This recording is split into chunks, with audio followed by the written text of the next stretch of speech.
ನಮಸ್ಕಾರ. ನೀವು ನೋಡ್ತಾ ಇದ್ದೀರಾ ಶ್ರೀ ಮಾರಿಕಾಂಬಾ ಡಿಜಿಟಲ್ ಟಿವಿ. ನಾನು ಶ್ವೇತಾ.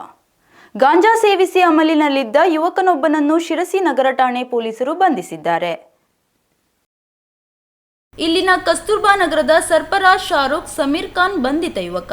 ಈತ ಶಿರಸಿ ನಗರದ ಶಂಕರಹೊಂಡದ ಸಮೀಪ ಸೆಪ್ಟೆಂಬರ್ 26ರಂದು ಮಧ್ಯಾಹ್ನ ಗಾಂಜಾ ಸೇವನೆ ಮಾಡಿ ಅಮಲಿನಲ್ಲಿದ್ದ ವೇಳೆ ನಗರ ಠಾಣೆ ಪೊಲೀಸರು ದಾಳಿ ನಡೆಸಿ ವಶಕ್ಕೆ ಪಡೆದು ವೈದ್ಯಕೀಯ ಪರೀಕ್ಷೆಗೆ ಒಳಪಡಿಸಿದರು. ಪರೀಕ್ಷಿಸಿದ ವೈದ್ಯರು ಗಾಂಜಾ ಸೇವನೆ ಮಾಡಿರುವುದು ದೃಢಪಡಿಸಿದ್ದಾರೆ. ಈ ಕುರಿತು ನಗರ ಪೊಲೀಸ್ ಠಾಣೆಯಲ್ಲಿ ಪ್ರಕರಣ ದಾಖಲಾಗಿದೆ.